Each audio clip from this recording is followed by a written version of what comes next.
Thank you for joining Wars of the Roses. And this is At the Feet of the Master by Alcyone, J. Krishnamurti. At the Feet of the Master by Alcyone, J. Krishnamurti. Alcyone, J. Krishnamurti. Preface. The privilege is given to me as an elder to pen a word of introduction to this little booklet, the first written by a younger brother, young in body verily but not in soul. The teachings contained in it were given to him by his master in preparing him for initiation, and were written down by him from memory, slowly and laboriously, for his English last year was far less fluent than it is now. The greater part is a reproduction of the master's own words. That which is not such a verbal reproduction is the master's thought clothed in his pupil's words. 2 omitted sentences were supplied by the master. In 2 other cases, an omitted word has been added. Beyond this, it is entirely Alcyone's own, his first gift to the world. May it help others as the spoken teachings helped him. Such is the hope with which he gives it. But the teaching can only be fruitful if it is lived as he has lived it, since it fell from the master's lips. If the example be followed as well as the precept, then for the reader, as for the writer, shall the great portal swing open and his feet be set on the path. Annie Besant, December 1910. To those who knock, from the unreal lead me to the real, from darkness lead me to light, from death lead me to immortality. Forward. These are not my words, they are the words of the Master who taught me. Without him I could have done nothing, but through his help I have set my feet upon the path. You also desire to enter the same path, so the words which he spoke to me will help you also, if you will obey them. It is not enough to say that they are true and beautiful. A man who wishes to succeed must do exactly what is said. To look at food and say that it is good will not satisfy a starving man. He must put forth his hand and eat. So to hear the Master's words is not enough. You must do what he says, attending to every word, taking every hint. If a hint is not taken, if a word is missed, it is lost forever, for he does not speak twice. 4 qualifications there are for this pathway: discrimination, desirelessness, good conduct, love. What the Master has said to me on each of these, I shall try to tell you.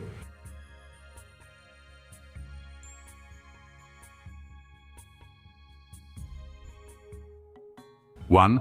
The first of these qualifications is discrimination, and this is usually taken as the discrimination between the real and the unreal, which leads men to enter the path. It is this, but is also much more. And it is to be practiced not only at the beginning of the path, but at every step of it every day until the end. You enter the path because you have learnt that on it alone can be found those things which are worth gaining. Men who do not know work to gain wealth and power, but these are at most for one life only and therefore unreal. There are greater things than these, things which are real and lasting. When you have once seen these, you desire those others no more. In all the world there are only 2 kinds of people, those who know and those who do not know, and this knowledge is the thing which matters. What religion a man holds, to what race he belongs. These things are not important. The really important thing is this knowledge, the knowledge of God's plan for men. For God has a plan, and that plan is evolution. When once a man has seen that and really knows it, he cannot help working for it and making himself one with it, because it is so glorious, so beautiful. So because he knows he is on God's side, standing for good and resisting evil, working for evolution and not for selfishness. If he is on God's side, he is one of us.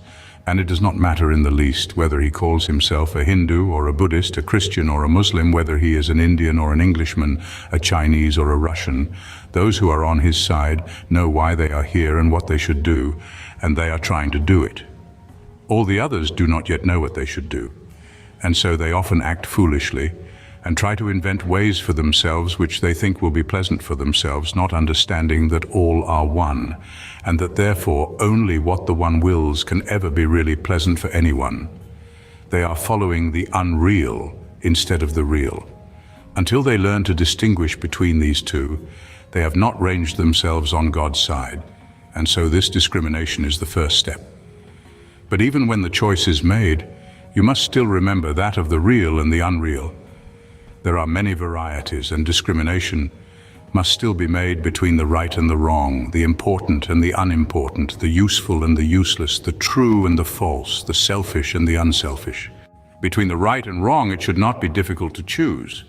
For those who wish to follow the Master have already decided to take the right at all costs, but the body and the man are two, and the man's will is not always what the body wishes.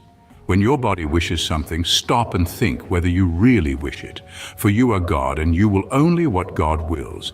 But you must dig deep down into yourself to find the God within you and listen to his voice, which is your voice. Do not mistake your bodies for yourself, neither the physical body nor the astral nor the mental. Each one of them will pretend to be the self in order to gain what it wants. But you must know them all and know yourself as their master. When there is work that must be done, the physical body wants to rest, to go out walking, to eat and drink. And the man who does not know says to himself, I want to do these things, and I must do them. But the man who knows says, this that wants is not I, and it must wait a while. Often when there is an opportunity to help someone, the body feels, how much trouble it will be for me. Let someone else do it. But the man replies to his body, you shall not hinder me in doing good work. The body is your animal, the horse upon which you ride. Therefore you must treat it well and take good care of it. You must not overwork it. You must feed it properly on pure food and drink only, and keep it strictly clean always, even from the minutest speck of dirt. For without a perfectly clean and healthy body, you cannot do the arduous work of preparation. You cannot bear its ceaseless strain. But it must always be you who controls that body, not it that controls you. The astral body has its desires, dozens of them.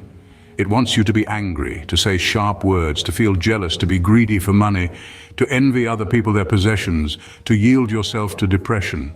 All these things it wants, and many more, not because it wishes to harm you, but because it likes violent vibrations and likes to change them constantly. But you want none of these things, and therefore you must discriminate between your wants and your bodies. Your mental body wishes to think itself proudly separate, to think much of itself and little of others. Even when you have turned it away from worldly things, it still tries to calculate for self, to make you think of your own progress, instead of thinking of the Master's work and of helping others. When you meditate, it will try to make you think of the many different things which it wants, instead of the one thing which you want. You are not this mind, but it is yours to use. So here again, discrimination is necessary. You must watch unceasingly, or you will fail. Between right and wrong, occultism knows no compromise, at whatever apparent cost. That which is right you must do, that which is wrong you must not do, no matter what the ignorant may think or say. You must study deeply the hidden laws of nature, and when you know them, arrange your life according to them, using always reason and common sense. You must discriminate between the important and the unimportant.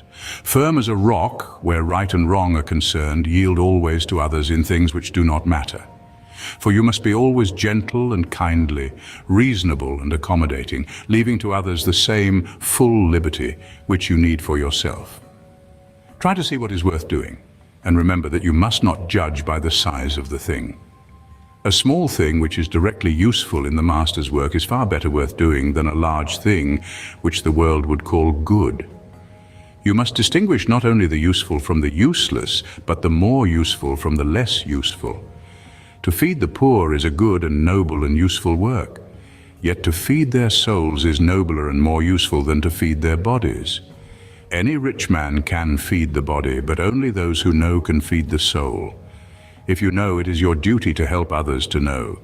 However wise you may be already, on this path you have much to learn, so much that here also there must be discrimination, and you must think carefully what is worth learning. All knowledge is useful, and one day you will have all knowledge. But while you have only part, take care that it is the most useful part. God is wisdom as well as love, and the more wisdom you have, the more you can manifest of him. Study then, but study first that which will most help you to help others. Work patiently at your studies, not that men may think you wise, not even that you may have the happiness of being wise, but because only the wise man can be wisely helpful. However much you wish to help, if you are ignorant, you may do more harm than good. You must distinguish between truth and falsehood. You must learn to be true all through. in thought and word and deed. In thought first, and that is not easy, for there are in the world many untrue thoughts, many foolish superstitions, and no one who is enslaved by them can make progress. Therefore, you must not hold a thought just because many other people hold it, nor because it has been believed for centuries, nor because it is written in some book which men think sacred. You must think of the matter for yourself and judge for yourself whether it is reasonable. Remember that though 1,000 men agree upon a subject, if they know nothing about that subject, their opinion is of no value. He who would walk upon the path must learn to think for himself, for superstition is one of the greatest evils in the world, one of the fetters from which you must utterly free yourself. Your thought about others must be true. You must not think of them what you do not know. Do not suppose that they are always thinking of you. If a man does something which you think will harm you, or says something which you think applies to you, do not think at once, "He meant to injure me." Most probably he never thought of you at all. For each soul has its own troubles, and its thoughts turn chiefly around itself. If a man speak angrily to you, do not think, "He hates me, he wishes to wound me."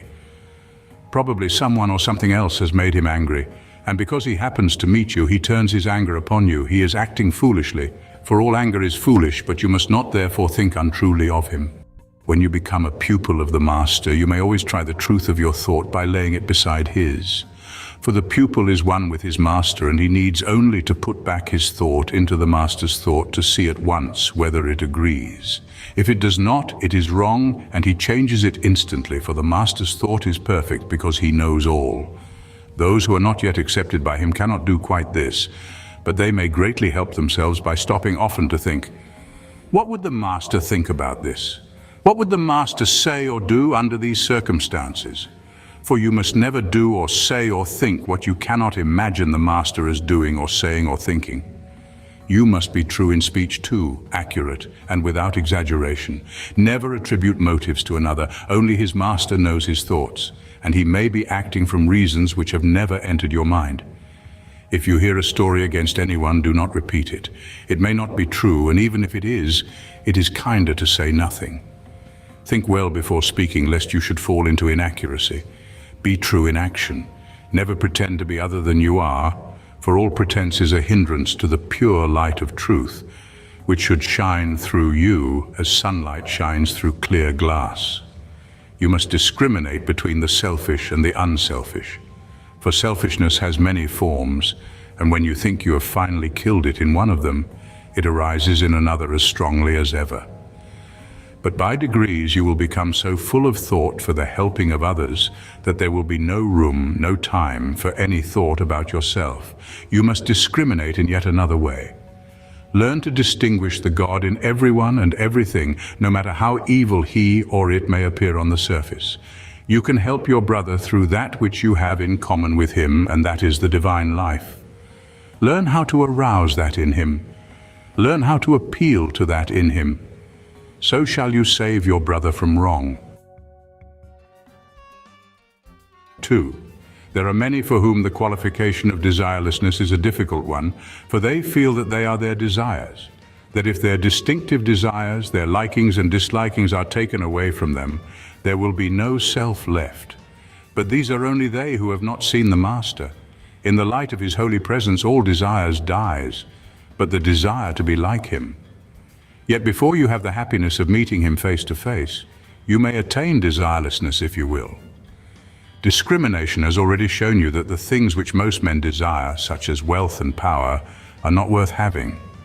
When this is really felt, not merely said, all desire for them ceases. Thus far, all is simple. It needs only that you should understand. But there are some who forsake the pursuit of earthly aims only in order to gain heaven or to attain personal liberation from rebirth. Into this error you must not fall. If you have forgotten self altogether, you cannot be thinking when that self should be set free or what kind of heaven it shall have. Remember that all selfish desire binds, however high may be its objects, and until you have got rid of it, you are not wholly free to devote yourself to the work of the Master. When all desires for self are gone, there may still be a desire to see the result of your work. If you help anybody, you want to see how much you have helped him. Perhaps even you want him to see it too and to be grateful. But this is still desire and also want of trust. When you pour out your strength to help, there must be a result, whether you can see it or not.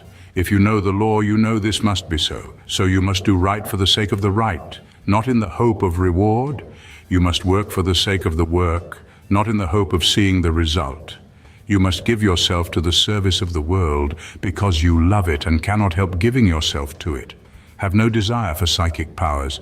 They will come when the Master knows that it is best for you to have them. To force them too soon often brings in its train much trouble. Often their possessor is misled by deceitful nature spirits, or becomes conceited and thinks he cannot make a mistake. And in any case, the time and strength that it takes to gain them might be spent in work for others. They will come in the course of development. They must come. And if the Master sees that it would be useful for you to have them sooner, he will tell you how to unfold them safely. Until then, you are better without them. You must guard too against certain small desires which are common in daily life. Never wish to shine or to appear clever. Have no desire to speak. It is well to speak little, better still to say nothing unless you are quite sure that what you wish to say is true, kind, and helpful. Before speaking, think carefully whether what you are going to say has those three qualities. If it has not, do not say it. It is well to get used even now to thinking carefully before speaking, for when you reach initiation you must watch every word, lest you should tell what must not be told. Much common talk is unnecessary and foolish. When it is gossip, it is wicked. So be accustomed to listen rather than to talk. Do not offer opinions unless directly asked for them. One statement of the qualifications gives them thus: to know, to dare, to will, and to be silent, and the last of the four is the hardest of them all. Another common desire which you must sternly repress is the wish to meddle in other men's business. What another man does or says or believes is no affair of yours, and you must learn to let him absolutely alone. He has full right to free thought and speech and action so long as he does not interfere with anyone else. You yourself claim the freedom to do what you think proper. You must allow the same freedom to him, and when he exercises it, you have no right to talk about him. If you think he's doing wrong and you can contrive an opportunity of privately and very politely telling him why you think so, it is possible that you may convince him. But there are many cases in which even that would be an improper interference. On no account must you go and gossip to some third person about the matter, for that is an extremely wicked action. If you see a case of cruelty to a child or an animal, it is your duty to interfere. If you see anyone breaking the law of the country, you should inform the authorities. If you are placed in charge of another person in order to teach him, it may become your duty gently to tell him of his faults. Except in such cases, mind your own business and learn the virtue of silence. 3. The 6 points of conduct which are specially required are given by the Master as 1. Self-control as to the mind, 2. Self-control in action, 3. Tolerance, 4. Cheerfulness, 5. One-pointedness, 6. Confidence. I know some of these are often translated differently, as are the names of the qualifications, but in all cases I am using the names which the Master himself employed when explaining them to me. 1. Self-control as to the mind.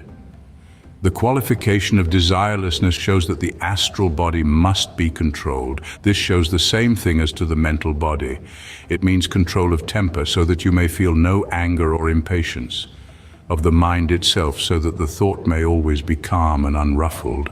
And through the mind of the nerves so that they may be as little irritable as possible. This last is difficult because when you try to prepare yourself for the path, you cannot help making your body more sensitive so that its nerves are easily disturbed by a sound or a shock and feel any pressure acutely, but you must do your best. The calm mind means also courage, so that you may face without fear the trials and difficulties of the path. It means also steadiness, so that you may make light of the troubles which come into everyone's life and avoid the incessant worry over little things in which many people spend most of their time. The Master teaches that it does not matter in the least what happens to a man from the outside. Sorrows, troubles, sicknesses, losses, all these must be as nothing to him and must not be allowed to affect the calmness of his mind. They are the result of past actions, and when they come, you must bear them cheerfully. remembering that all evil is transitory, and that your duty is to remain always joyous and serene. They belong to your previous lives, not to this. You cannot alter them, so it is useless to trouble about them. Think rather of what you are doing now, which will make the events of your next life. For that, you can alter. Never allow yourself to feel sad or depressed. Depression is wrong because it infects others and makes their lives harder, which you have no right to do. Therefore, if ever it comes to you, throw it off at once. In yet another way, you must control your thought. You must not let it wander. Whatever you are doing, fix your thought upon it, that it may be perfectly done. Do not let your mind be idle, but keep good thoughts always in the background of it, ready to come forward the moment it is free. Use your thought power every day for good purposes. Be a force in the direction of evolution. Think each day of someone whom you know to be in sorrow or suffering or in need of help, and pour out loving thought upon him. Hold back your mind from pride, for pride comes only from ignorance. The man who does not know thinks that he is great, that he has done this or that great thing. The wise man knows that only God is great, that all good work is done by God alone. 2. Self-control in action. If your thought is what it should be, you will have little trouble with your action. Yet remember that to be useful to mankind, thought must result in action. There must be no laziness, but constant activity in good work.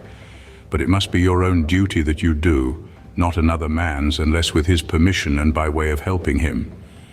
Leave every man to do his own work in his own way. Be always ready to offer help where it is needed, but never interfere. For many people, the most difficult thing in the world to learn is to mind their own business, but that is exactly what you must do.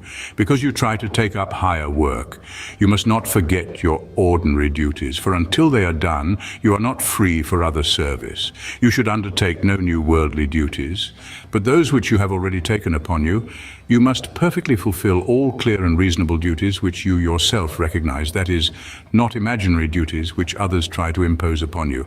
If you are to be his, you must do ordinary work better than others, not worse, because you must do that also for his sake. 3. Tolerance. You must feel perfect tolerance for all and a hearty interest in the beliefs of those of another religion, just as much as in your own. For their religion is a path to the higher, just as yours is. And to help all, you must understand all.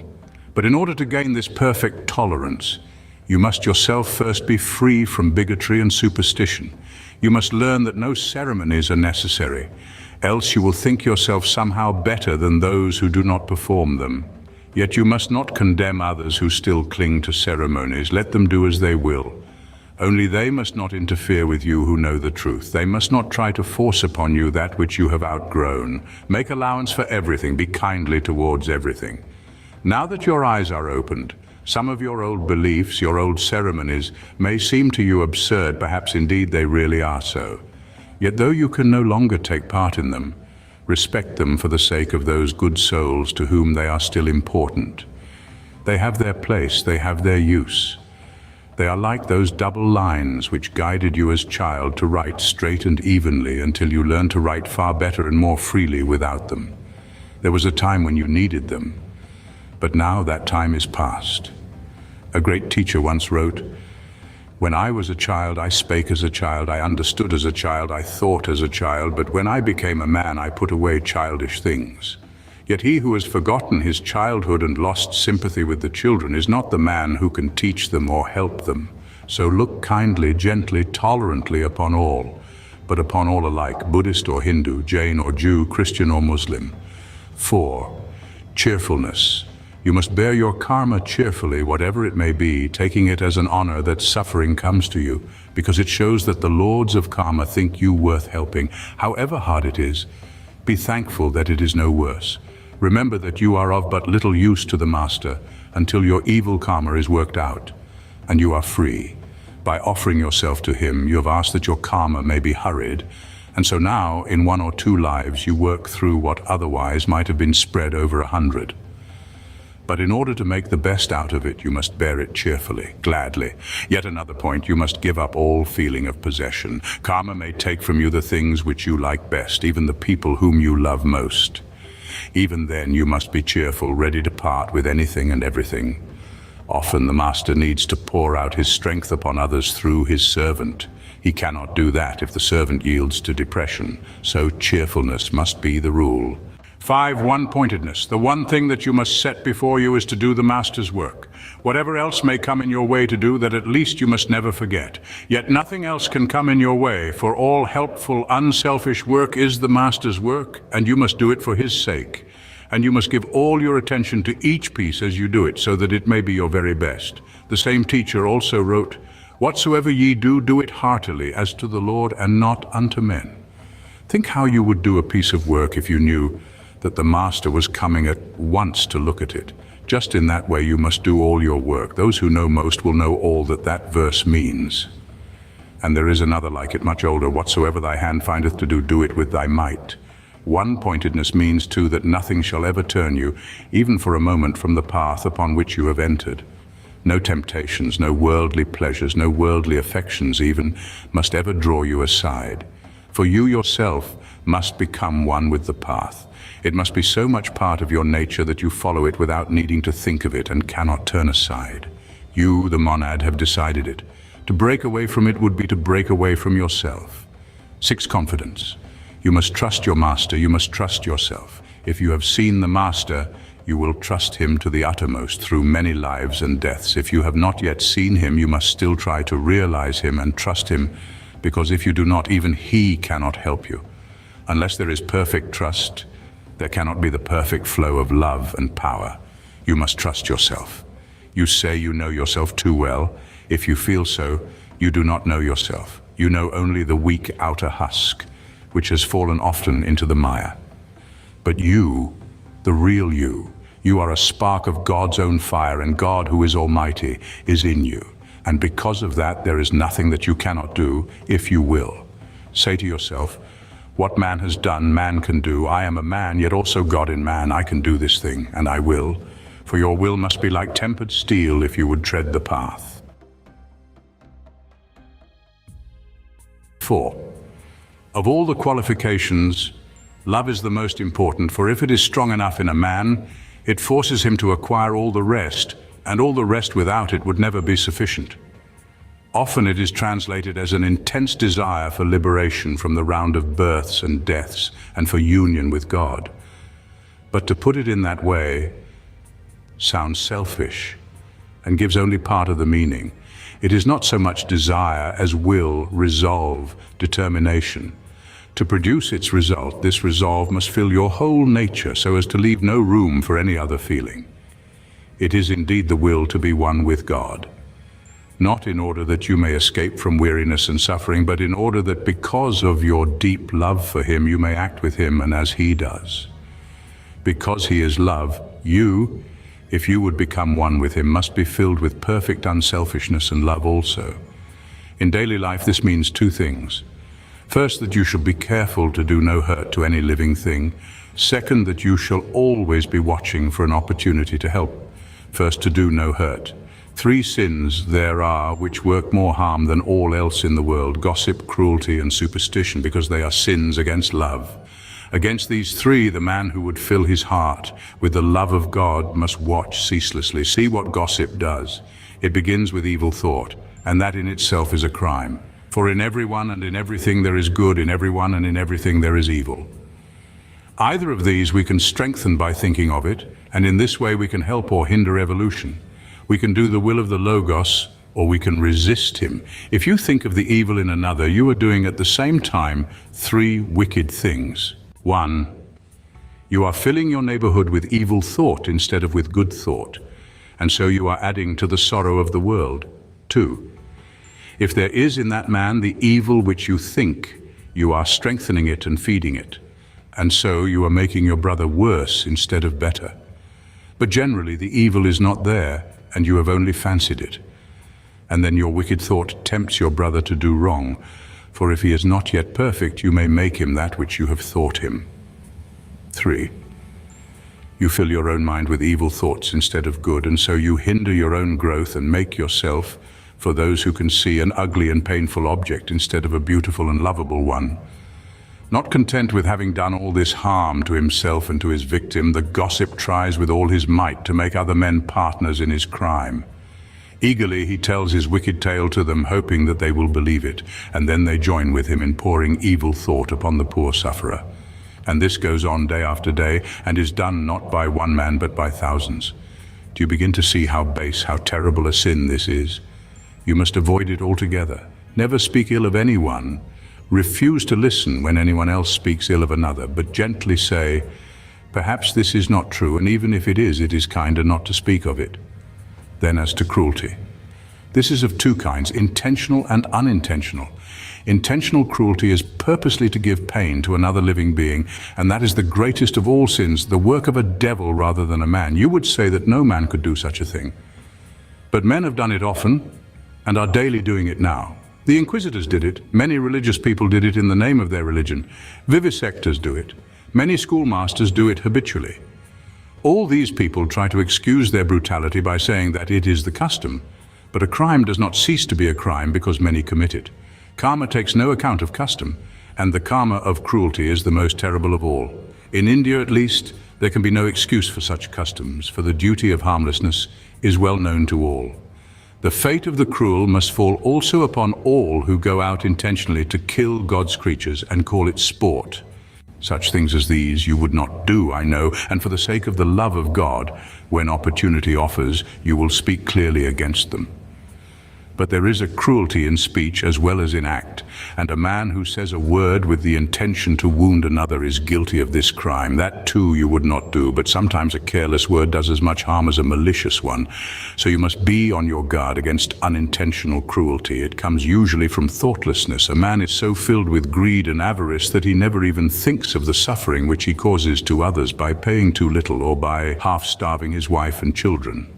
Another thinks only of his own lust and cares little how many souls and bodies he ruins in satisfying it. Just to save himself a few minutes' trouble, a man does not pay his workmen on the proper day, thinking nothing of the difficulties he brings upon them. So much suffering is caused just by carelessness, by forgetting to think how an action will affect others. But karma never forgets, and it takes no account of the fact that men forget. If you wish to enter the path, you must think of the consequences of what you do, lest you should be guilty of thoughtless cruelty.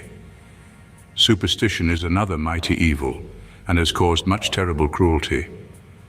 The man who is a slave to it despises others who are wiser, tries to force them to do as he does. Think of the awful slaughter produced by the superstition that animals should be sacrificed, and by the still more cruel superstition that man needs flesh for food. Think of the treatment which superstition has meted out to the depressed classes in our beloved India, and see in that how this evil quality can breed heartless cruelty, even among those who know the duty of brotherhood. Many crimes have men committed in the name of the God of love, moved by this nightmare of superstition. Be very careful, therefore, that no slightest trace of it remains in you. These three great crimes you must avoid, for they are fatal to all progress because they sin against love. But not only must you thus refrain from evil, you must be active in doing good. You must be so filled with the intense desire of service that you are ever on the watch to render it to all around you, not to man alone, but even to animals and plants.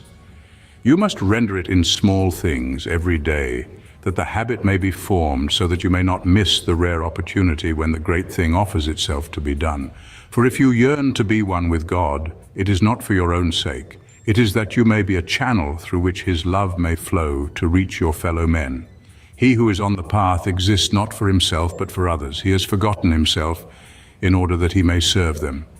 He is as a pen in the hand of God through which his thought may flow and find for itself an expression down here which without a pen it could not have.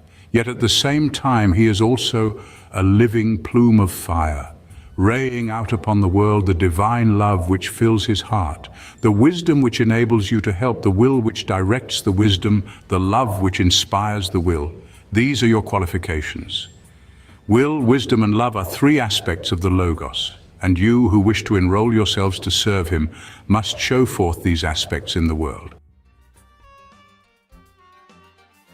Waiting the word of the Master, watching the hidden light, listening to catch his orders in the very midst of the fight, seeing his slightest signal across the head of the throng, hearing his faintest whisper above earth's loudest song. Thank you for watching, and please don't forget to share, like, subscribe and comment, and if you can, please consider donating to Wars of the Roses. Links to PayPal and Patreon are in the description. Thank you so very much.